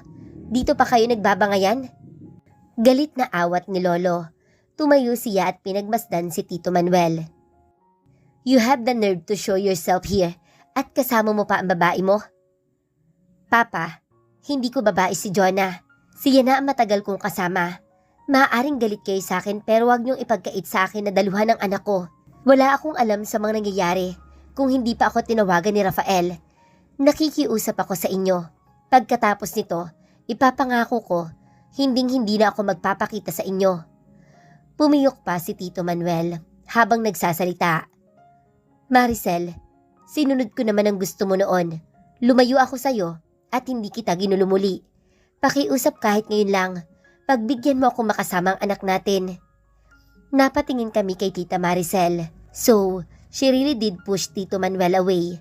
Kaya ba nagagalit sa kanya si Oliver noon? Nagulat pa kami nang biglang lumuhod si Tito Manuel sa harapan namin. Maging si Jonah ay nailang sa eksena sa harapan niya. Bahagyan niyang hinawakan si Tito sa balikat para pigilan. Dad, pakiusap. Umiiyak na sabi ni Tito kay Lolo. Maging si Tita Maricel ay natigilan. Bahagyang nawala ang galit niya habang nakatingin sa asawa. Pinagmasdan ko si Lolo na hindi mabasa ang ekspresyon sa mukha. Stay here, Manuel, but please, ask your mistress to leave. This is a family matter and she isn't part of our family. Seryosong sagot ni Lolo. Habang sinasabi iyon, ay diretso siyang nakatingin kay Jonah. Nakita ko pa kung paano dumaan ang takot sa mga mata ng babae. Nilingon ni Tito Manuel si Jonah na noon ay nakalatag na ang sakit at pagkapahiya sa mukha. Gayunpaman ay bahagya siyang tumango saka nagsalita. I understand. Your son needs you, Anya. Thank you, sagot naman ni Tito. Sinulyapan ko si Tita Maricel na umiwas ng tingin sa kanila. Malinaw na hanggang ngayon ay nasasaktan pa rin siya. But she's hiding it. She even pushed Tito Manuel away. Pinagmasdan ko ang mga magulang ko na noon ay magkatabi din na nakaupo sa waiting area. I am lucky to have them as my parents. Hindi ako lumaki sa mga magulang na magulo. Totoo na nagkaroon kami ng hidwaan nitong mga nakaraan. Pero heto ako ngayon. Sa huli ay sila pa rin ang tumutulong sa akin. Sila pa rin ang nakasuporta sa akin. Somehow ay Titi Oliver, hindi niya naranasan ang magkaroon ng masayang pamilya. Matapos ang ilang minuto na hindi kami nag-iimikan, ay namataan ko ang ilang pulis na dumating. I believe they are here to investigate. Nakita ko kung paano nagpanik si Tita Maricel. Binalingan niya agad ako. Rafael, alam kong mahirap para sa iyo ang hihilingin ko. But please, patawarin mo ang pinsan mo if ever he survived. Pakiusap niya sa akin. Tinitigan ko si Tita. Gun is the smart, strong and intimidating Maricel. Ang babae na nasa harapan ko ngayon ay nagsusumamo at puno ng luha ang mga mata. I don't know what to say. Hindi ko alam kung kaya ko bang patawarin si Oliver. Hindi ako nagsalita. If Oliver survives and Angela doesn't, hindi ko siya mapapatawad kahit kailan. Mabilis kong ipinilig ang ulo sa naisip. This is not the time to be negative. Rafael, please. Pakiusap ulit sa akin ni tita na siyang nagpabalik sa akin sa kasalukuyan. Tita, I don't know. Rafael, Lucy is pregnant. Baka sakaling ang baby ang magpapabago kay Oliver. Ipinapangako ko, aayusin ko ang anak ko. Ibabalik ko siya sa dati, basta mapatawad mo lang siya. Nagulat ako sa kaalamang buntis si Lucy. Mabuti na lang at hindi nawala ang bata kahit pa sinaktan siya ni Oliver. What a bastard. Halos isuka niya ang asawa pero nagawa pa rin niyang buntisin ito. Tita, it's a bit early to talk about that. Hanggang ngayon hindi ko alam ang kondisyon ng asawa ko. Huwag mo akong piliting magpatawad dahil hindi ko pa kaya. Kalmado ang boses ko pero hindi ko pa rin naitago ang iritasyon. Mabilis namang lumapit sa amin si Daddy. Maricel, pag-uusapan natin yan sa tamang panahon. Awat niya sa kapatid. Nakahinga ko nang tumalikod na si Tita Maricel at bumalik sa pwesto. Napahilot ulit ako sa noo. Muli kong sinulyapan ang maliit na bintana. It's been 8 hours already. Ganoon ba katagal ang operasyon na ginagawa nila kay Angela? Nahahati ako sa kasagutang matapos ng operasyon at sa takot na malaman ang sasabihin ng mga doktor oras na lumabas sila ng operating room. Tahimik lang kami at walang imi-imik. Panakanakang phone call ang naririnig ko. Karamihan ay kay Dad. Hindi ko na sinasagot ang ilan sa mga tawag sa akin sa Milenya. Bahala na si Rose na mag-handle ng lahat. Si Tita Maricel ay nakatungo habang nagdarasal din. Si Tito Manuel ay nasa kabilang dulo ng mahabang upuan. Walang kumakausap sa kanya at gusto ko sa kanyang maawa. Biglang lumabas ang doktor sa operating room kasabay ng pagsipa ng kabako. Inilibot niya ang mga mata sa amin. Mr. Rafael, baling niya sa akin. Yes, Doc, sagot ko. Your wife is stable for now, but we need to monitor her condition. Baka bukas ay ilipat na siya sa room. You need to prepare her room. Nakahinga ko ng maluwag, pero gusto ko makasigurado. Doc, tuloy-tuloy na po ba ang pagaling niya? Tanong ko. I cannot guarantee that, Mr. Rafael. Depende pa rin iyon sa patient. For now, we need to monitor her for any problem or complication that might arise. At least, she's alive. Iyon ang mahalaga. Kung ano man ang pagdadaanan namin, ay hindi ko siya susukuan. Handa akong gawin ang lahat. Agad na tumalima si Ma'am para asikasuhin ang kwarto na paglilipatan ni Angela. I can't wait to see my wife. Hindi pa rin tuluyang nawawala ang kaba ko. Hindi iyon mawawala hanggat hindi siya nagkakamalay. Nasa ganoon akong malalim na pag-iisip nang kunin ni Dad ang atensyon ko. Paglingon ko sa kanya ay namataan ko ang mga magulang ni Angela na babagong darating at nakamasid sa gawi ko. Hindi ako makakilos. Nilamon ako ng matinding hiya at takot. Paano ko ipapaliwanag sa kanila ang lahat? Dahang-dahang lumapit sa akin ang nanay ni Angela. Hindi pa man ay nag-unahan ng tumulo ang luha niya. Maging si Tita Maricel ay kababakasan ng matinding takot pagkakita sa mga magulang ni Angela. Wala sa loob na napalingon siya kay Tito Manuel na nagtatanong ang mga mata. Rafael, Totoy, anong nangyari? Asan ang anak ko? Bakit siya na-aksidente? Tanong ni Nanay. Nakaguhit sa kanya ang matinding pag-alala. Sa likod niya ay si Tatay at naghihintay ng sagot ko. Hindi ako makaimig. How can I tell them the truth na sa kamay ng sarili kong kamag-anak napahamak ang anak nila? Pinagmasdan ko si Nanay Amelia na nakapikit at taimtim na nagdarasal sa tabi ni Angela. Sa mga kamay niya ay ang rosaryo. Ginagawa niya iyon tuwing 6:00 ng gabi. Isang araw na magbuhat ng mailipat si Angela sa kwartong ito, pero wala pa ring pagbabago ang kanyang kondisyon. Inaasahan ko magagalit si Nanay at sisisihin ako sa nangyari sa anak nila, pero hindi iyon nangyari. Umiyak lang siya ng umiyak. Lalo noong makita nila ang tunay na kalagayan ni Angela. Panay ang hingi ko ng tawad sa kanila ni Tatay. Nilingon ko si Tatay na walang imik at nakaupo sa sofa ng kwarto na iyon. Kahit itago niya, ay nakikita ko ang panay na pagpupunas niya ng luha. Sinulyapan ko si Angela. Her expression scares me. Masyado siyang payapang tingnan. Tila ba, wala na siyang pakaalam sa paligid niya. Tila hindi nakakaramdam. Napakarami ng aparatong nakakabit sa kanya. Hindi ko alam kung hanggang kailan ko siya kayang tingnan sa ganitong kalagayan. Gustong-gusto ko siyang makitang magising. Ngunit paano? Maging ang mga doktor ay walang malinaw na sagot sa amin. Sa tuwing magtatanong ako, ay depende sa pasyente lang ang sagot nila. Gusto kong maging positibo, ngunit napakahirap sa ngayon. Matapos magpakawala ng buntong hininga, ay inabot ko ang kamay ni Angela at pinisil iyon. Sa ginawa ko, ay napatingin sa akin si nanay, pero hindi siya nagkomento. Sa isip ko, ay palagi kong kinakausap ang asawa ko. Gusto ko nang mawala ng pag-asa, pero hanggat lumalaban siya, ay nangako akong hindi ko siya susukuan. Hihintayin ko siyang magising. Sila dad na rin ang nagtatrabaho para mawala ang isyu sa pamilya. Binayaran nila ang media na nakakaalam sa aksidente ni Angela at Oliver. Hanggat maaari, ay ayaw na namin ng iskandalo pa. Question arise as to why Angela was with Oliver during the accident. Hindi kami naglabas ng kahit anong pahayag. Maaaring pinagtatawanan ako ng madami ngayon. They are thinking that my wife probably is cheating on me. Pero ayos lang, wala na akong pakialam sa reputasyon ko sa kanila. Magmula nung kunin ni Oliver si Angela, ay hindi na rin ako nakakapunta sa Millenia. The company I thought where my life involves, it was insignificant now.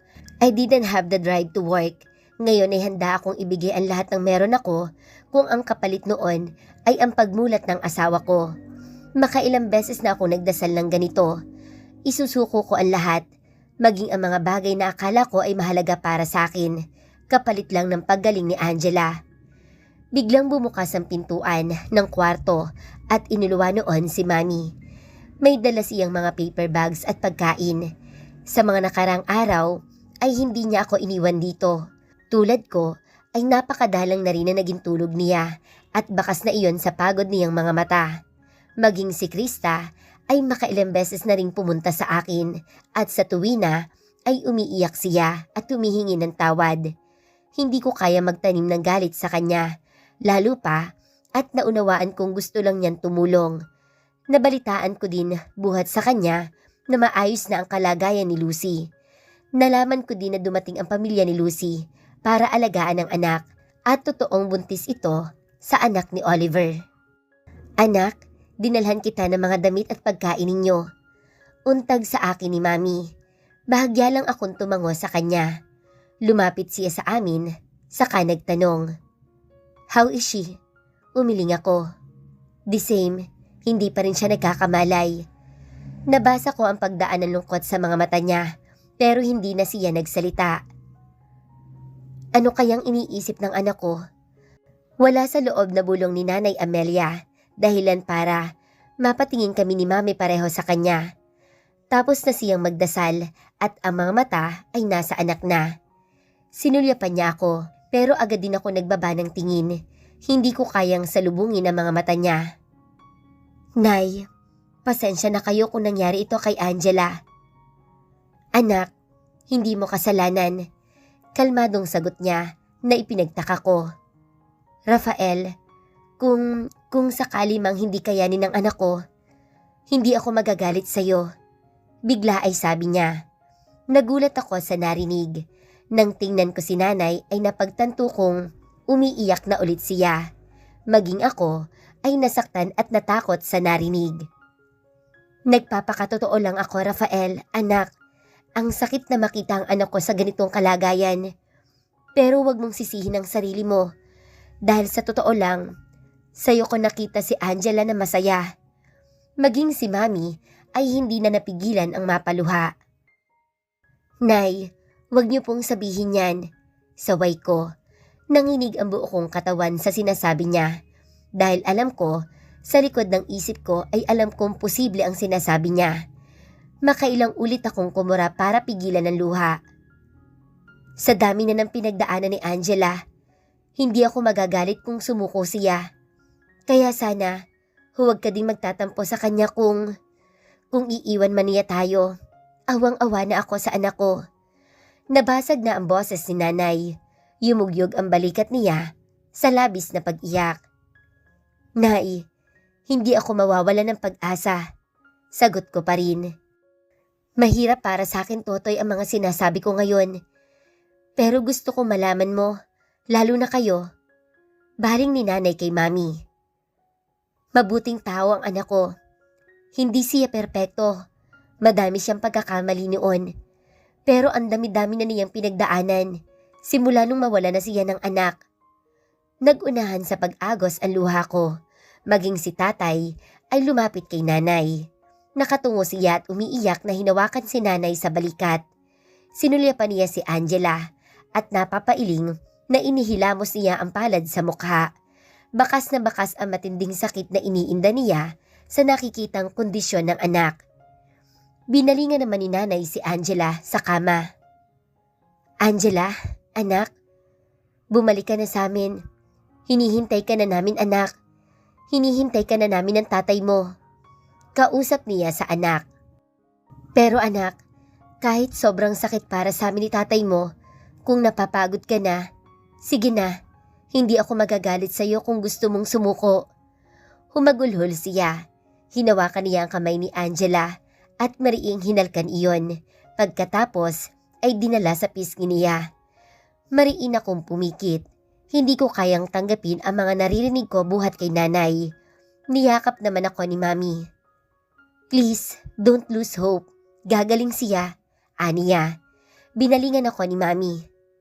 Anak, I am so sorry. I'm sorry. Alam ko may kasalanan din ako kay Angela. I didn't get the chance to apologize to her.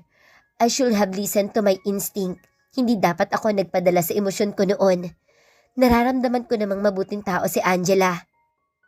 Tumingala si mami na animoy nakikipag-usap sa itaas. Please, give her another chance. Pakiusap niya. Hindi ko na magawang magsalita. Mariin akong niyakap ni mami. The pain I am feeling is unbearable. Hindi ako handa. Ayaw ko pa. Ayaw ko pang magpaalam sa asawa ko. Madami pa kaming plano. Hindi ko kaya magpaalam, Nay. Hindi ko kayang tanggapin ang sinasabi mo. Hindi ako susuko sa asawa ko. Hanggat nakikita ko siyang nandyan, makikiusap ako sa kanya. Makikiusap akong lumaban siya. Nabasag na ang boses ko. Mabilis akong tumayo at lumabas ng silid dahil pakiramdam ko ay hindi ako makahinga. Nakarating ako sa pinakadulo ng pasilyo at namataan ko ang bintana. Tumigil ako doon. Mariin kong isinandal ang noo sa pader malapit sa bintana. Doon ko pinakawalan ang mga luhang pinipigil. Naramdaman ko si mami na sumunod sa akin. Hinawakan niya ako sa balikat. Paglingon ko sa kanya ay hindi ko na napigilan ang sarili. Ma'am, ani ko sa basag na boses. Yumakap ako sa kanya na parang bata. I give up. Hindi ko na kayang itago ang lahat ng sakit, ang lahat ng pagod, ang lahat ng takot. Shh! Everything will be alright. Bulong sa akin ni mami. Umiyak ako ng umiyak sa kanya. Anak, alam kong walang kasing sakit ang nararamdaman mo. Maging ako ay hindi ko alam kung kakayanin kong malagay sa sitwasyon mo. Pero andito lang kami ng daddy mo. Tumango ako. Kailangan kong tatagan.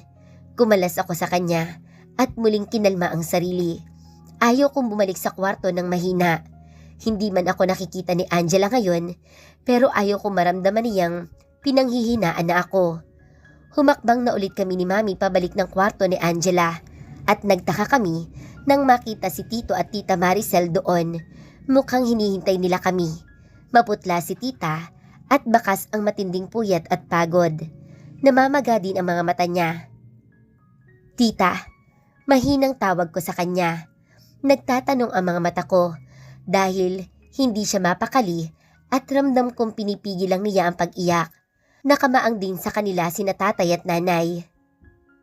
Maricel, how's Oliver? Si mami ang naunang magtanong. I am here to tell you. Kinausap na kami ng doktor. Pumiyok si tita sa huling sinabi. Nilingon niya si Tito Manuel na nakatungo at tahimik na lumuluha. Anong sabi ng doktor? Tanong ni Mami. Bakas ang kaba sa kanyang boses. I can hear my heart's rapid beating while waiting for their answer. Apektado pa rin ako sa kung anuman ang mangyari kay Oliver. Deep inside, I still wanted him to survive. He was proclaimed brain dead. We are planning to donating his organ to those in need. Umiiyak na paalam ni Tita Maricel. Tumakas sa kanya ang mga hikbi habang mabilis siyang nilapitan ni Mami at niyakap. Noon nagsimulang umiyak si Tita. Hindi ako nakakilos habang nakatitig kay Tita na noon ay yakap-yakap na ni Mami. Brain dead. Si Oliver. Posible din bang mangyari kay Angela? Lubhang tahimik ang buong pasilyo ng hospital habang nakahanay ang mga staff sa magkabilang tabi. Naroon ang ilang nurses, doktor at ilang pang espesyalista na siyang tumitingin kina Oliver at Angela. Sila yung mga taong nakilala namin sa ilang mga araw na nandito kami. Nababalot ng lungkot ang bahaging iyon ng hospital. Kinurap ko ang mga mata para itago ang pagtutubig ng aking mga mata. Sinulyapan ko si Mami na nakatayo sa tabi ko. Nasa hanay din namin si Daddy at si Krista na tahimik lang. Nakuha ang atensyon namin sa pagdating ni Lolo Miguel at kasama si Lola Elena at ang ilang tauhan nila. Bakas ang matinding pagdadalamhati nila. Si Lola ay panay ang punas ng tissue sa mga mata dahil sa pag-iyak. Lumapit sa pwesto ko si Lolo. How's your wife, Iho? Pilitin man niyang magmukhang matatag, alam kong sa likod noon ay ang labis na pagkadurog ng kanyang puso. Hindi pa rin siya gumigising, Lolo. Malungkot na sagot ko. Napatangu-tango lang siya, ngunit hindi nakatakas sa mga mata ko ang pagdaan ng takot doon. Tinapik niya ako sa balikat, saka pumesto sa tabi ko. Hinagka naman ako ni Lola Elena sa pisngi bago lumapit kay Tita Maricel at Tito Manuel. Napansin ko ang ilang pamilya na hindi ko kakilala. Baka sa mga mata nila lungkot habang nakamasid sa amin. They are the family of the recipients of Oliver's organ. Bulong sa akin ni Mami. Ngayon ang araw na nakatakdang i-donate ni Oliver ang kanyang vital organs. He was declared brain dead and that is irreversible according to the doctors. Ang katumbas niyon ay ang kamatayan ng isang tao. At sila Tita Maricel at Tito Manuel ang nagdesisyong i-donate ang mga organs ni Oliver para makatulong sa mga nangangailangan. Nakahanda na ang lahat, ang mga doktor at ang mga gagamitin sa operasyon. Ngayon ang araw na tuluyan na kaming magpapaalam kay Oliver. Sinulyapan ko ang pinakadulong hallway patungo sa operating room, kung saan naroon si Tita Maricel na nakatayo katabi si Tito Manuel. Hindi pa man ay nangingilid na ang mga luha niya. Alam kong sinusubukan lang nilang magpakatatag sa harapan namin. Alam kong masakit ito para sa kanila dahil maging ako ay nasasaktan sa sinapit ni Oliver. Nakita ko din ang pagdating ni Lucy na noon ay naka-wheelchair pa. Kasama niya ang mga magulang. Tulad namin ay alam kong pinipigil niya ang mga luha. Nagulat pa ako nang tumigil siya sa tapat ko. Rafael, I am so sorry. Aniya sa mahinang boses. Kumusta na si Angela? Lumunok muna ako bago nagsalita. She's fine. Maging ako ay hindi sigurado sa sinabi. Pero mas gusto kong paniwalaan iyon. Bahagya siyang tumango, saka nagtungo sa tabi ni Tita Maricel. Nakita ko agad siyang niyakap ni Tita habang naghihintay. Nang bumukas ang kwarto kung saan naroon si Oliver, ay napatuwid kami lahat ng pwesto. Tiningnan ko iyon. Nakahiga si Oliver sa hospital bed at may mga aparatos pang na nakakabit sa kanya. Tulak siya ng mga tauhan ng hospital. Tahimik lang sila pero kita ko ang pakikisimpatya nila sa amin. Bawat madaanan ni Oliver ng mga nurses at doktor ay bahagyang yumuyuko bilang pagkilala sa gagawin nilang pagdodonate sa mga taong nais madugtungan ng buhay. I pressed my lips to stop my sob. Hindi ko maipaliwanag ang nararamdaman. Narinig ko na si Mami at Lola Elena sa tabi ko na humikbi at maging ako ay tuluyan ng nagtubig ang mga mata. Lalo na nang marinig ko ang emosyonal na pag-iyak ni Tita Maricel. Tito Manuel was holding her while she tried to remain calm. Maging ang ilang nurses na hindi namin kakilala ay napaluhal habang nakatingin sa amin. Tumapat sa pwesto ko si Oliver. At this point, I am hurting for him. Hindi niya naranasan ang maging masaya. Malamang sa piling lang ni Angela, that's why he's trying her best to get her back. Sakim ba ko dahil ipinagkait ko sa kanya ang gusto niya? Pinagmasdan ko siya. May nakakabit sa kanyang life support. Pero ang sabi ng mga doktor ay katumbas sa niya ang isang walang buhay na tao. His brain no longer works. He may have made numerous mistakes in the past, but I'm proud of him now. He will save people's life. He will save lives today. Magbibigay siya ng pagkakataon sa iba na mabuhay pa ng matagal. Si Lolo ang nagsalita. Patawarin mo ako, Apo. Binugo ka ni Lolo. Hindi kita nailigtas. Patawarin mo sana ako. Ganon din ang mga narinig ko kina Dad at Mami. Kuya Oliver, mahal ka namin. Umiiyak din si Krista. Kung alam mo lang, sorry sa lahat, Kuya. Napuno ng iyakan ng silid. Lahat kami ay puno ng pagsisisi. Kung mas naging sensitibo sana kami kay Oliver, ay hindi mangyayari ito. Tumapat ang hinihigaan ni Oliver kay Lucy, na noon ay hilom na ang luha sa mga mata. Narinig ko namang sumigaw si Lucy habang umiiyak. Nakakainis ka. Ginawa ko naman ang lahat ha. Minahal kita ng sobra, Oliver. Umiyak ng umiyak si Lucy habang nakayakap ang ina niya.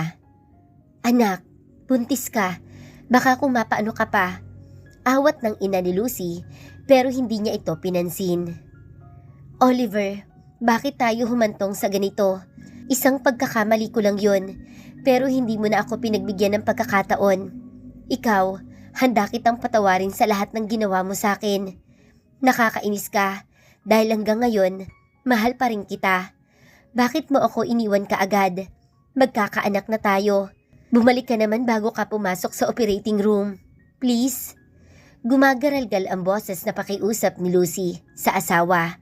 Kahit pa, alam niyang imposible ang hinihiling niya. Naging emosyonal na siya, kaya inawat na siya ng kanyang mga magulang. Oliver, anak ko, patawarin mo si Mami at Daddy. Mali ang inisip mo na hindi ka namin minahal. Sorry kung iyon ang naiparamdam ko sa'yo. Sorry kung mas inuna namin ang aming mga sarili. Hindi na namin namalayang nasasaktan ka na noon pa. But it was too late. It was too late. Hindi na napigilan ni Tita Maricel ang emosyon. Halos mawalan siya ng lakas habang inaabot si Oliver. Mahal na mahal kita, anak. Patawarin mo si Mami. Anak, pasensya ka na kay Daddy. Sa mga mali ko sa inyong mag-ina.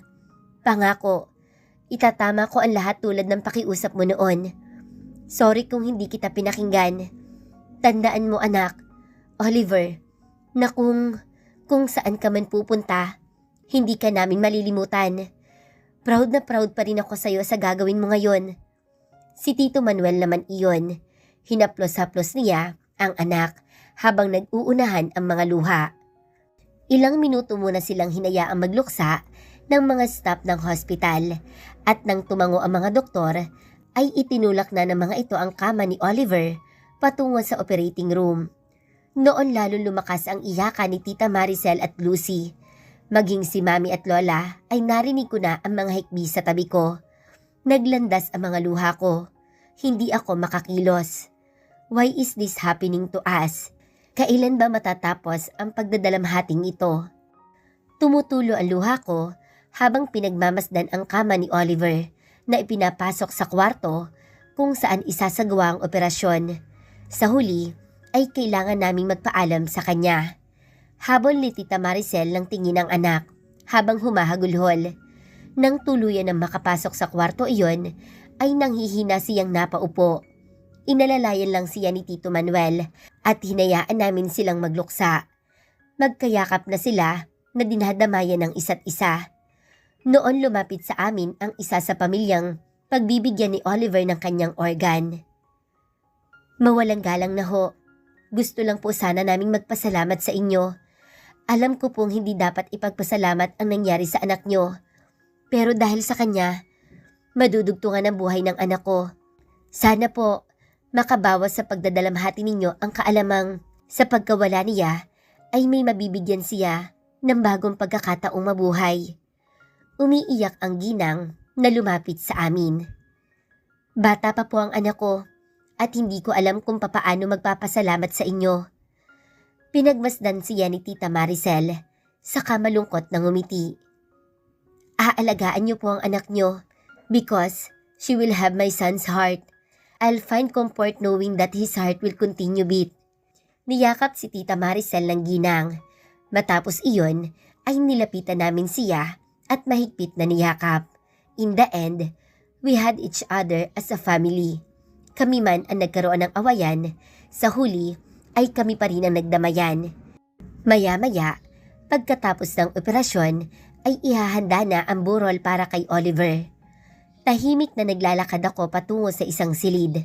Ang silid kung saan naroon si Angela. As usual, ay wala pa rin siyang malay. Hinaplos ko ang noo niya. Please Angela, don't leave me. Huwag kang susuko. I may be selfish but I don't want to lose you. Bulong ko sa kanya. Ilang segundo ko siyang tinitigan. Ngunit wala akong nakuhang sagot buhat sa kanya. Hanggang kailan kaya ako maghihintay? Lumipas ang mga araw, pero nanatiling walang malay si Angela. Napabuga ako ng hangin nang mabasa ang email ni Rose sa akin. Ayaw ko man pero kailangan ko magtungo sa Milenya. Hindi naman habang buhay ako magiging ganito. May mga empleyadong umaasa sa akin. Napansin ko nag-aalalang nakatingin sa akin si nanay. Nagtatanong ang kanyang mga mata. It's my assistant, Nay. Gusto niya ako magtungo sa opisina. Pero hindi naman importante iyon. Anak, Rafael, puntahan mo muna. Ako na ang bahala kay Angela dito. Taboy niya sa akin. The meeting Rose was telling me has been canceled many times at hinahanap na ako ng mga kliyente namin. Hindi ko pwedeng habang buhay na baliwalain ang Milenya. Dumako ang mga mata ko kay Angela. Ayaw ko pa rin siyang iwanan. Natatakot ako. Baka kapag umalis ako, ay madatkan ko na lang siyang. Ipinili ko ang ulo. Ang sabi ng mga doktor ay nagkakaroon ng improvement sa brain injury niya based sa result ng mga test sa kanya. Magandang senyales iyon. Rafael, hindi matutuwa si Angela kapag nakita kaniyang pinababayaan ang trabaho mo. Sige na tutoy, kami na ang bahala dito. Ulit pang pagtataboy ni nanay sa akin. Nag-aalangan na sinulyapan ko pa rin ang asawa ko. Napansin siguro ni nanay ang ginawa ko, kaya muli siyang nagsalita. Walang mangyayaring masama sa kanya. Sinisiguro ko, andito ako at babantayan ko siya. Napipilitang dinampot ko ang cellphone at laptop. Nilapitan ko ang asawa ko at nagpaalam sa kanya. Kahit pa nga alam ko namang wala akong makukuhang sagot buhat sa kanya. Angela, pupunta lang ako sa Milenya. Mabilis lang ako doon at babalik ako agad. Binalingan ko si nanay. Nay, kapag kailangan ay huwag po kayo mag-aatubiling tawagan ako agad. Oo anak, huwag kang mag-alala. Sige na, mag-iingat ka sa biyahe mo. Nagmamadaling nagtungo ako sa Milenya. Habang nagmamaneho, ay bumabalik sa alaala ko ang mga nangyari sa mga nakaraang araw. Nailibing na si Oliver. Nag-usap na rin ng masinsinan sina Tita Maricel at Tito Manuel. Bumalik na rin si Lucy pansamantala sa tahanan ng kanyang mga magulang. Nangako naman sina Tita na patuloy na susuportahan si Lucy. Ang dinadala niya ay anak ni Oliver at parte siya ng aming pamilya. Humugot ako ng buntong hininga. Everyone seems to be moving on with their life, except me. Naiwan ako naghihintay, nagtatanong, kailan nga ba muling magkakamalay ang asawa ko? Kinalma ko ang sarili bago tuluyang pumasok sa building. Ramdam ko ang nagmamadaling kilos ng mga staff nang makita ang pagpasok ko. Ilang araw o linggo na nga ba akong hindi nagpupunta dito? Rose? Tawag ko kay Rose nang makarating ako sa opisina. May mga hawak siyang dokumento at base sa ekspresyon niya ay siguradong kanina pa niya akong hinihintay. Sir, I'm glad you made it. Nagagalit na si Mr. De La Vega. Kanina pa siya naghihintay at ilang beses na nating na-cancel ang meeting na to. They are waiting for you at the conference room already. Good, I don't have much time. Sagot ko at humakbang na patungo sa conference room. Hindi lang ang Milenya ang makikinabang sa deal na ito, kaya huwag akong madaan ni Mr. De La Vega sa galit. Kung hindi niya kailangan ng deal, ay hindi siya matsatsagang maghintay sa akin. Pagdating ko ay namataan ko ang ilan sa mga executive at si Mr. De La Vega na naghihintay sa akin. Finally, Mr. Rafael, salubong agad niya sa akin. I thought you are no longer interested in the deal. I had a lot on my plates these past days, sagot ko at naupo sa pinakasentro ng mahabang table. Ah, yes, I heard. It has something to do with your wife and cousin, right? Kahit naman ako ay madidistress sa kaiisip kung malalaman kong magkasama sila sa napakalayong lugar. Aniya, saka mahinang tumawa. Natigil ang akma kong pagkuha ng mga document sa harapan ko. Tiningnan ko siya ng masama at nabasa ko ang takot sa mga mata ng mga empleyado ko, maging si Rose. I don't have much patience right now. What do you mean, Mr. De La Vega? Mapanganib na tanong ko. Isang maling salita at makikita niya ang hinahanap niya. The accident, ano pa ba? I am sure may iba ka pang ibig sabihin kanina. Tiningnan ko siya sa mga mata. Siya naman ay hindi masalubong ang mga tingin ko. Yes, he's our client. Pero hindi ako mangingilag sa kanya. Iniwan ko ang asawa ko sa hospital para sa meeting na to. Akala ba niya ay maghahabol ang Milenya sa kanya? No. A few calls and I can make it him collapse. Hindi pa ako pumatol sa sino mang kasamahan sa negosyo. Ngayon pa lang. Naramdaman siguro niya ang galit ko. Kaya agad siya nagpaliwanag. Mr. Rafael, you might have misinterpret. I was just talking about the accident. Akmang magsasalita ako nang tumunog ang cellphone ko. Sinulyapan ko iyon at nanlaki ang mga mata ko nang makitang si Nanay Amelia ang tumatawag. What happened? Halos kadarating ko pa lamang dito. Tumalikod ako sa kanila at sinagot iyon, not minding that they are waiting for me for about an hour before I arrive here. Nay, halos sinahapong sagot ko. Rafael, anak, pumunta ka na dito. Si Angela, Diyos ko. Parang tinambol ang puso ko. Hindi ko malaman kung umiiyak ba si nanay o nagsasaya. Puno ng tensyon ang boses niya. Anong nangyari, Nay? Nagising na siya, anak. Diyos ko. Maraming salamat. Natigilan ako sa balita sa akin ni Nanay. This is the day I've been looking forward to for so long. Nilingon ko ang mga kamiting na naghihintay sa akin. Pagkatapos ay dumako ang mga mata ko kay Rose. Nakikiusap ang mga mata niya sa akin.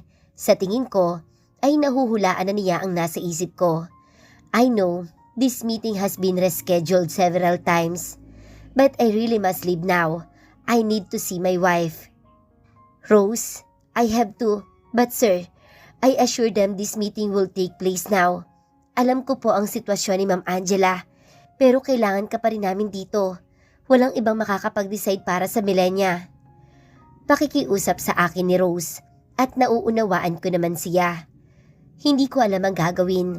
Gusto ko nang umalis. Sinulyapan ko ang mga executive na naghihintay sa akin. I was trying to come up with better words to cancel the meeting when the door to the conference unexpectedly opened. Sa pagkagulat ko ay bumulwag si Lolo Miguel kasama ang assistant niya. Nagtatakang pinagmasdan ko siya. Lo, what are you doing here? I realized that I couldn't just sit at home at do nothing. I may be old, Rafael, but I believe I am still capable of managing this company. Seryosong hinarap niya ako. Sa ngayon, ay inaalis na muna kita ulit bilang CEO ng Millenia. Natigilan ako sa narinig. Naguguluhang tiningnan ko siya, pero sa halip ay ngumiti siya. Go to your wife. She needs you. Ayaw kong mahati pang iyong atensyon sa negosyo at sa kanya. Ako muna ang bahala dito. Kaya naman ni Rafi ang ilang negosyo natin. Maglalaro muna ako dito. Sa ganitong paraan ay makakatulong ako sa'yo. Ngumiti ako kay Lolo. Thank you, Lo. Ani ko, saka nagmamadaling humakbang palabas. Sinulyapan ko si Rose na bahagyang ngumiti at tumango sa akin. Malamang siya ang tumawag kay Lolo Miguel tungkol sa meeting na to. After this, I definitely need to give her a rise. Simula pa lang ay naging tapat na siya sa akin at sa kumpanya.